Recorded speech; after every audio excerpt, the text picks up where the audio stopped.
Olá pessoal, tudo na paz? Irmão Alex aqui para dar continuidade nos estudos bíblicos. Que o Eterno possa estar nos abençoando grandemente. Nós estamos aqui, pessoal, com um dicionário bíblico, né? E hoje nós vamos trazer uma palavrinha aqui. Nós estamos fazendo uma viagem nas palavras da Bíblia, né? Algum significado, né? O que significa, que isso é muito importante para que nós venhamos entender, né, os textos, quando está falando lá, por que falaram aquilo, né? Depois fizeram traduções, colocaram outras palavras. Então tudo isso é bom a gente saber, beleza? Por conhecimento.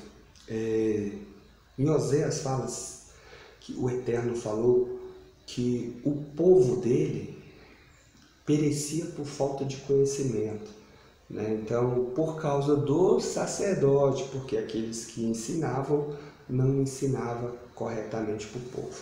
Então, nosso objetivo aqui é trazer conhecimento para que nós venhamos cada dia mais aprender, né, com relação a muitas coisas aí da história dos irmãos do passado. Então, a palavrinha de hoje que nós vamos ver aqui no dicionário bíblico é a palavra episcopo, que significa vigilante. No grego clássico, o termo é usado para indicar um fiscal, os administradores municipais, os vigilantes do templo. Na Septuaginta, o termo é usado para traduzir palavras hebraicas que indicam ofícios militares, fiscais do trabalho, de operários, vigilantes do templo, oficiais das tribos. Interessante. O apostolado é considerado como uma função do episcopo. Judas, em Atos capítulo 1, verso 20, em uma citação de Salmo 109, 8, a função de episcopos é uma boa obra, né? Uma boa obra. Em 1 Timóteo capítulo 3, verso 1, dirigindo-se aos presbíteros de Éfeso, Paulo os chama de episcopos, né? Em Atos capítulo 20, verso 17, estabelecidos pelo Espírito do Eterno para apacentar a comunidade, da qual são pastores. Atos capítulo 20, verso 28. Os episcopos distinguem-se dos diáconos, em Filemão 1:1. O próprio Messias, né, é chamado pastor e episcopos das almas. 1 Pedro, capítulo 2, verso 25. Os próprios ministros são chamados de guias. Em Hebreus, capítulo 13, verso 17. Que velam pessoalmente sobre as almas dos rebanhos, dos quais devem prestar contas. Os dirigentes de Hebreus capítulo 13, verso 7, que anunciam o Evangelho e conservam sua fé até o fim da vida, são provavelmente os apóstolos. Interessante, né? Então, as qualidades de um episcopos estão enumeradas em 1 Timóteo capítulo 3, do verso do 1 ao 8, Tito capítulo 1, do verso 6 ao 9, e em Tito 1:5.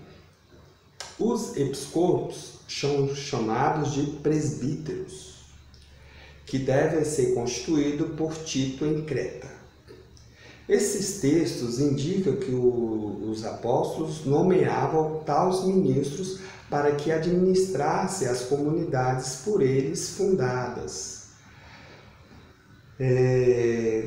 É claro, a distinção entre episcopos e diáconos. Já não ficava tão claro a distinção entre episcopos e presbíteros.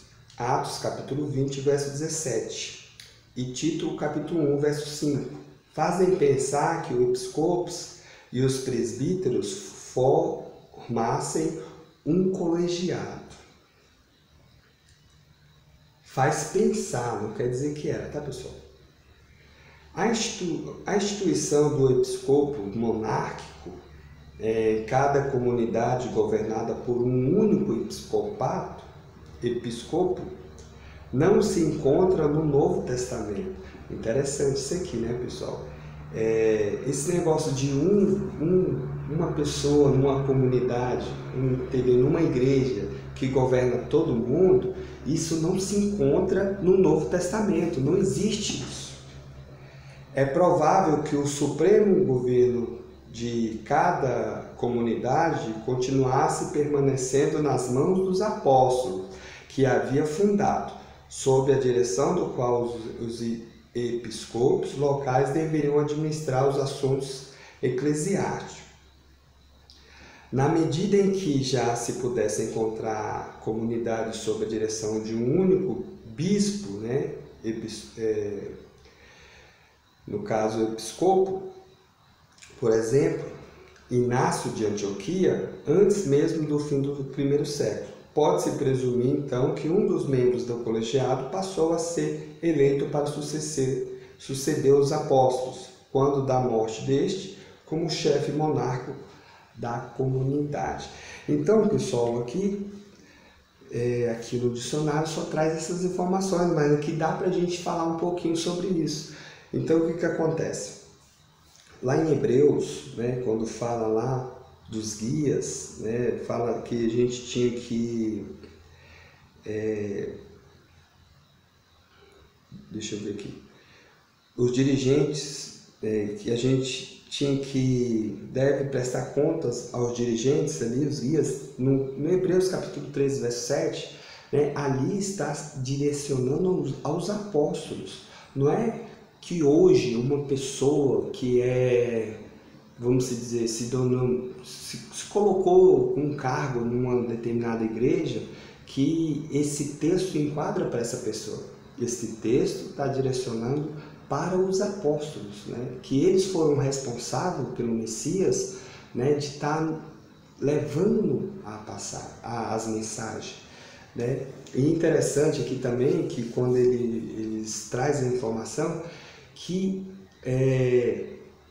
não é qualquer pessoa que se converte e que vai já ser separado para poder estar sendo pastor. Não é assim, pessoal, entendeu? Essa estrutura que está aí é uma estrutura totalmente falha, por isso que acontecem muitos escândalos, né? Naquele período, um exemplo, lá em Atos, no início de Atos, mostra que eles separaram 7. Por que eles separaram 7? Porque as pessoas que estavam se convertendo, principalmente de língua grega, eles falaram que as